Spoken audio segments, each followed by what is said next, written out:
Mais il s'avère que la Russie n'a pas reconnu la compétence obligatoire de la Cour pénale internationale, encore moins l'Ukraine, où les crimes se seraient perpétrés, n'a pas reconnu aussi la compétence de la Cour pénale internationale. Cette Cour serait créée juste pour poursuivre les Africains. Après la conférence de 2010 à Kampala, on a adopté les crimes d'agression. Aussi, il y a eu le tribunal pénal international pour le Rwanda. Fidèles téléspectateurs d'Ekivu Morning Post, partout où vous nous captez, nous vous disons bienvenue à suivre l'émission Table d'Histoire. Ce rendez-vous hebdomadaire est destiné à vous parler des questions historiques, rien que de l'histoire. Et aujourd'hui, nous allons évidemment parler de l'histoire de la Cour pénale internationale. Le 17 juillet de l'année 1998 était signé le statut de Rome qui instituait la Cour pénale internationale.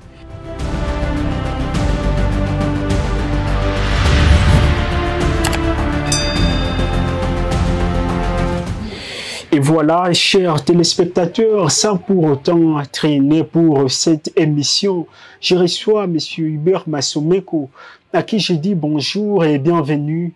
Bonjour Prosper et bonjour à tous les téléspectateurs.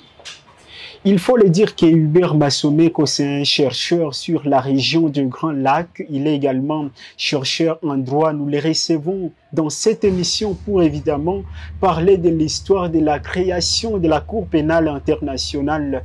Le 17 juillet de l'année 1998, c'était la signature évidemment du statut de Rome qui créait la Cour pénale internationale. Les anglophones disent International Criminal Court. Sans pour autant entraîner M. Hubert Massomeko, pouvez-vous commencer à nous parler un peu de l'histoire de la Cour pénale internationale? Alors, l'histoire de la Cour pénale internationale tire ses origines dans les aspirations et la volonté de voir une justice pénale internationale. Comme vous le savez, à la veille de la Deuxième Guerre mondiale, après 1945, il y a eu des juridictions qui ont été créées, essentiellement le tribunal pénal de Nuremberg, qui avait pour objectif effectivement de pouvoir juger les crimes qui ont été commis lors de la Deuxième Guerre mondiale. À part cela, il y a d'autres juridictions ad hoc qui ont été créées partout dans le monde. Je peux parler de la juridiction internationale pour l'ex-Yougoslavie, qui a été créée effectivement dans les soucis de pouvoir juger les crimes qui ont été commis dans cette partie du globe. Aussi, il y a eu le tribunal pénal international pour le Rwanda, pour pouvoir juger les crimes de 1994. Alors, la communauté internationale a compris qu'il y avait nécessité que l'on puisse avoir une juridiction permanente qui va devoir juger un certain nombre de crimes qui présentent un caractère particulier. C'est ce qu'on appelle effectivement les crimes internationaux. Et c'est ainsi que le 17 juillet 1998, à la conférence internationale qui a réuni à son sein 160 États, il a été adopté ce qu'on a appelé les statuts de Rome. Et ces statuts de Rome, effectivement, c'est l'instrument créateur de la Cour pénale internationale qui présente essentiellement les crimes qui devaient relever de cette juridiction, en l'occurrence ce qu'on appelle les crimes internationaux. Ils sont repris effectivement dans les statuts de Rome. Il s'agit du crime de génocide, des crimes contre l'humanité, du crime de guerre. Et après la conférence de 2010 à Kampala, on a adopté les crimes d'agression. Et voilà, c'était ça au départ, les statuts de Rome, qui est l'instrument créateur de la Cour internationale de justice. Et plus tard, le 1er juillet 2002, c'est là qu'effectivement que le traité est entré en vigueur. Les traités ou les statuts de Rome a commencé à produire ses effets. Et voilà, c'est ce qui a créé aujourd'hui la Cour pénale internationale. Et donc, c'est pour pouvoir répondre aux besoins de justice et d'équité par rapport à tous les crimes qui ont été commis dans le passé. Effectivement, on a compris que les tribunaux ad hoc qui ont été créés, à l'occurrence le tribunal de Nuremberg, après la Deuxième Guerre mondiale, le tribunal pour l'ex-Yougoslavie et le tribunal pour le Rwanda, ce sont des juridictions qui présentaient certaines imperfections et certaines limites. D'où la communauté internationale, à l'occurrence les 160 États qui avaient participé à la conférence de la création et de la conception du statut des Roms ont décidé qu'il y ait une juridiction internationale permanente pour juger les crimes internationaux. Voilà dans quel contexte effectivement est née la Cour pénale internationale. Alors, il faut le dire que le 17 juillet 2023, ça a fait exactement 25 ans, jour pour jour, depuis l'adoption du statut de Rome qui créait la Cour pénale internationale. Aujourd'hui, il y a une controverse autour de cette Cour pénale internationale. Pouvez-vous nous parler de quelques grandes nations qui, jusqu'à maintenant, ne sont pas signataires des statuts de Rome, mais qui continuent à faire recours à la CPI, soit pour justice ou bien pour du règlement des comptes, selon la controverse? Alors, effectivement, nous sommes ici en droit international et il faut le rappeler que le droit international repose sur un principe que l'on peut considérer comme la pierre angulaire du droit international. Et le principe s'appelle le volontarisme étatique. Cela voudrait dire qu'un test du droit international ne peut pas être opposable à un État si ce dernier n'a pas manifesté sa volonté, si ce dernier n'a pas consenti. Et à l'entrée en vigueur du statut de Rome, il y a certains États, à l'occurrence les États-Unis d'Amérique et la Russie, et beaucoup d'autres États dans le monde qui n'ont pas achevé le processus de ratification du statut de Rome, qui n'ont pas déposé les instruments de ratification pour reconnaître la compétence obligatoire de la Cour internationale de justice. Et voilà, c'est cela même la problématique aujourd'hui de la poursuite du président Vladimir Poutine, parce que en principe, pour qu'un sujet soit poursuivi à la Cour pénale internationale, il y a deux conditions majeures. La première condition, il faudra que si celui-ci est poursuivi pour des crimes, il doit être ressortissant d'un État qui a accepté la compétence de la Cour pénale internationale.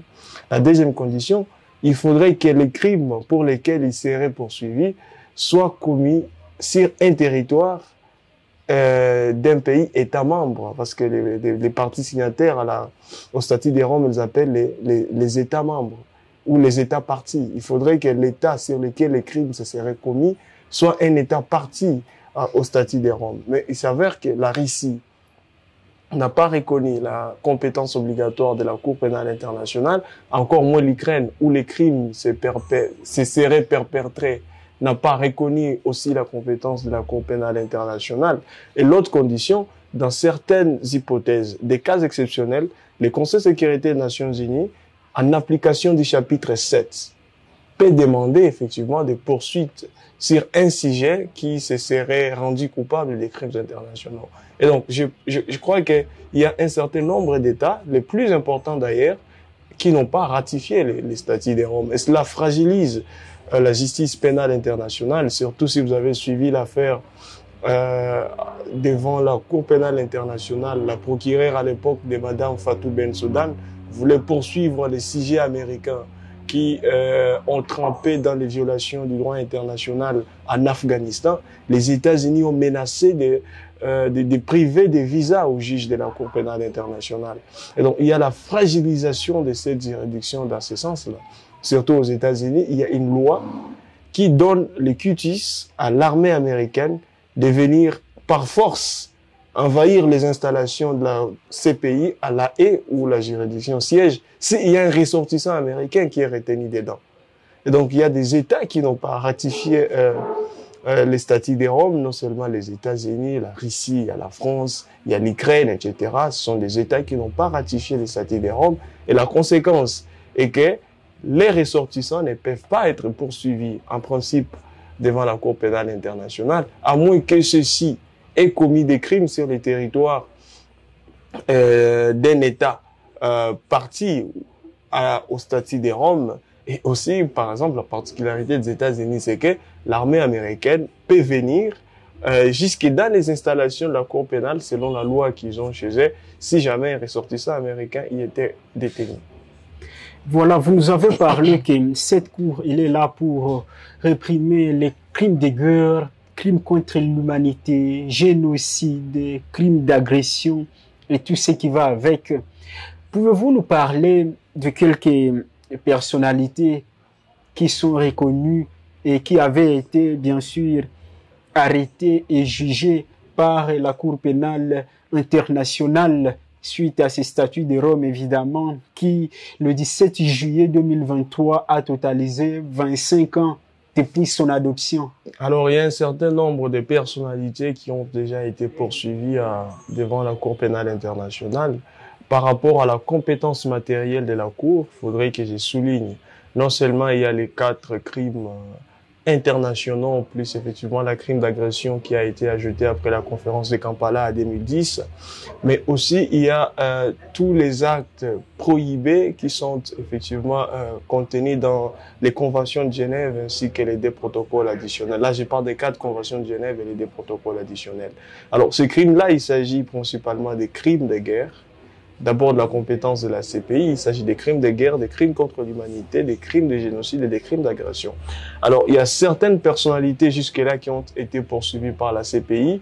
Je peux parler de façon ramassée, par exemple, de l'affaire les procureurs contre Thomas Lubanga. Thomas Lubanga a été poursuivi pour enrôlement d'enfants lors de ses activités militaires dans l'ex-Provence orientale et il a été jugé par la Cour pénale internationale. Il a purgé sa peine, il a été libéré. L'on peut parler aussi de certaines affaires, comme par exemple l'affaire les procureurs contre Mohamed Mahdi Al-Faki, qui est un sujet malien. Il a été poursuivi devant la Cour pénale internationale pour les crimes qu'il a commis en Tombouctou, surtout en détruisant des monuments historiques, parce que là, nous pouvons aborder l'aspect environnemental, parce qu'aujourd'hui, ne vous en faites pas, le contenu des crimes internationaux a sensiblement évolué.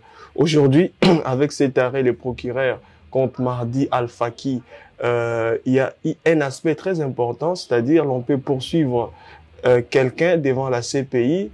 Ça dépend des contextes, effectivement, s'il a commis des crimes environnementaux dans un contexte armé ou dans un contexte d'une attaque généralisée et systématique. Et d'ailleurs, parce que vous parlez d'un contexte de conflit armé, il y a un ancien président du Libéria, Charles Taylor, bien effectivement, sûr. J'allais parler aussi de l'affaire, la Cour pénale, les procureurs contre Charles Taylor.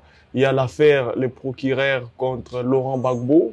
Il y a l'affaire les procureurs contre Jean-Pierre Bemba, il y a l'affaire les procureurs contre Nguyen. Donc, il y a un certain nombre d'affaires qui ont été portées devant la Cour pénale internationale sur fond, effectivement, des dispositions sacro-saintes du statut de Rome, ainsi que des dispositions des 4 conventions de Genève, ainsi que leurs protocoles additionnels. Parce que les 4 conventions de Genève, faudrait que je le dise, parce que l'objectif aussi de la CPI, ce n'est pas seulement de régir ces 4 crimes, mais c'est aussi de veiller à l'application des lois et coutumes de la guerre. Effectivement, après, on s'est rendu compte que la guerre était inhumaine et aujourd'hui, il y a un droit dans la guerre, un droit qui doit être respecté dans la guerre. C'est ce qu'on appelle les droits des conflits armés. Nous l'appelons ici les droits internationaux humanitaires. Voilà, il y a certaines coutumes, certaines règles des conflits armés qui doivent être respectées. Et la CPI, effectivement, est compétente pour poursuivre les gens qui ne respectent pas les lois et coutumes de la guerre. Voilà, chers téléspectateurs de Kivu Morning Post. Aujourd'hui, nous parlons de l'histoire de la Cour pénale internationale. Le 17 juillet 2023, cela a fait exactement 25 ans depuis que la Cour pénale internationale a été créée suite au statut de Rome. Et pour en décortiquer, je suis avec monsieur Hubert Massomeko, qui est un chercheur sur la région des Grands Lacs également. Il est chercheur en droit. Nous le recevons pour parler de quelques aspects historiques autour de la Cour pénale internationale. Et comme vous le remarquez, chers téléspectateurs, nous sommes dans la bibliothèque Maison de Jeunes au centre-ville de Goma. Ce n'est pas loin du collège Mwanga, ici en ville de Goma. Et j'ai avec moi un livre qui s'intitule Congo, une histoire. Si vous voulez le lire, vous pouvez directement vous abonner à la bibliothèque Maison des Jeunes Goma et vous aurez évidemment l'occasion de bien lire et de comprendre sur plusieurs enjeux Et il faut le dire évidemment, la lecture, elle vaut de l'or, mais pour s'abonner à la Maison des Jeunes, il suffisait seulement de livrer un dollar américain ou bien 2500 francs et vous avez un abonnement mensuel où vous pouvez venir lire régulièrement des livres qui vous intéressent. Ils peuvent parler d'histoire, géographie, technique, français, anglais, espagnol. Et voilà, et ça c'est une bonne adresse. Alors, Hubert Massomeko, pour finir, pouvez-vous avoir un ajout ou bien une recommandation à faire aux nations et à d'autres grands du monde par rapport à la gestion de cette Cour pénale internationale? Alors, merci beaucoup. L'ajout que je peux avoir, d'abord, dans un premier moment, j'ai entendu dans l'opinion les gens dire que cette cour serait créée juste pour poursuivre les Africains, parce qu'il semblerait, à ce qui paraît, qu'il n'y a que les Africains qui sont poursuivis devant cette cour. Je pense que cet argument relève d'une certaine idéologie, ce qui est légitime.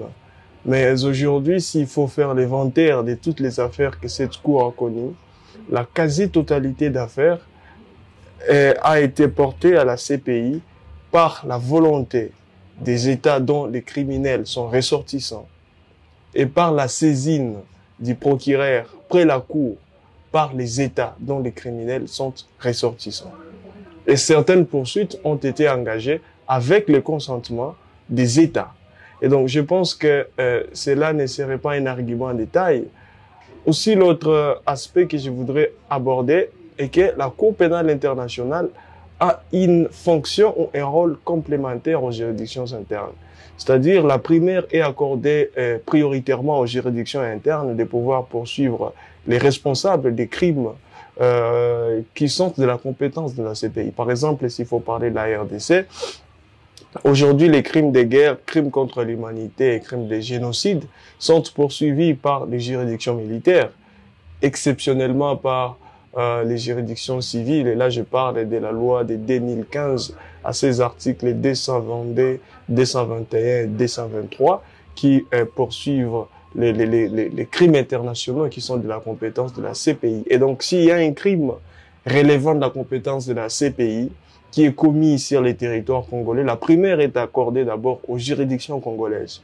Et donc là, il faut y aller au cas par cas. Il peut s'agir soit des juridictions militaires, si le crime a été commis avec les moyens de guerre, et là j'avance la jurisprudence dans l'affaire Tcheka, la Cour militaire a estimé que lorsque les crimes de guerre ou les crimes relevant de la compétence de la CPI ont été commis avec les moyens de guerre ou avec les armes, effectivement, cela rend compétent les juridictions militaires de pouvoir poursuivre les criminels. Et aussi, il y a la Cour d'appel qui est compétente, surtout à l'article 91 de la loi de 2013 portant sur l'organisation et le fonctionnement des juridictions d'ordre judiciaire. Et donc, on peut poursuivre les criminels de cette carrière devant des juridictions de droit commun. Et dans les cas d'espèce, la Cour d'appel siège en premier et dernier ressort. Et donc, oui, je pense que il faut bien insister sur l'aspect complémentaire de la Cour pénale internationale parce que dans l'opinion, effectivement, ça s'est dit que c'est une juridiction qui est venue se substituer aux juridictions internes, ce qui est un raisonnement erroné. Pour dire que nous aurons le temps à débattre suffisamment de cette question. Chers téléspectateurs, comme je le disais, dans mes mains, j'ai le livre Congo, une histoire, un livre écrit par David Van Reybrouck. C'est un écrivain, évidemment, il a écrit ce livre qui parle ou bien qui traite de plusieurs aspects liés à l'histoire du Congo. Et comme vous le remarquez, nous sommes à la bibliothèque Maison des Jeunes au centre-ville de Goma. Si vous êtes amoureux de la lecture, vous voulez booster votre cerveau, vous voulez découvrir ce qui se cache dans des livres, nous vous disons bienvenue parce que avec $1 seulement ou bien l'équivalent de 2500 francs, vous êtes abonné mensuellement et vous aurez tout un bagage de connaissances qui peuvent vous servir dans le monde actuel et bien sûr vous allez briller comme une étoile. Alors, Hubert Massomeko, Et quel est votre dernier mot pour finir? Alors, les derniers mots, effectivement, je voudrais parler de la bibliothèque parce que personnellement, la première fois que j'ai été à la bibliothèque, la première fois que j'ai commencé ma bataille des livres, ma bataille de la lecture, c'était effectivement dans cette bibliothèque de la Maison des Jeunes. Je me rappelle, j'ai obtenu ma première carte des bibliothèques en 2012. À l'époque, j'étais en première année secondaire. Je crois que c'est pour moi aussi une opportunité de pouvoir inviter tous celles et ceux qui voudraient faire carrière dans le monde académique, de pouvoir s'accoutumer à la lecture, parce qu'il n'y a que la lecture qui nourrit l'âme, il n'y a que les livres qui conservent les savoirs, et les savoirs dont on a besoin, l'on ne peut en avoir que dans des milieux comme ça. Et donc, en conclusion, comprenez que je suis très à l'aise. J'aimais ça, en tout cas, apaisé et relaxé de me retrouver à la bibliothèque, entouré de livres. Je sais qu'il y a beaucoup de savoir autour de moi. Les 1 $ américain pour avoir accès à tout ce savoir n'est absolument rien. Donc, pour moi, c'est une opportunité d'inviter celles et ceux qui nous suivent de pouvoir venir et prendre leur abonnement à la bibliothèque, la Maison des Jeunes. C'est la bibliothèque qui m'a vu naître dans le monde scientifique. Et voilà, c'est par là, chers téléspectateurs de Kivu Morning Post, que nous mettons un terme à cette émission Table d'Histoire. Aujourd'hui, on parlait de l'histoire de la Cour pénale internationale. Et pour en décortiquer, j'ai reçu M. Hubert Massomeko, à qui j'ai dit infiniment merci. Merci Prosper et merci à tous les téléspectateurs.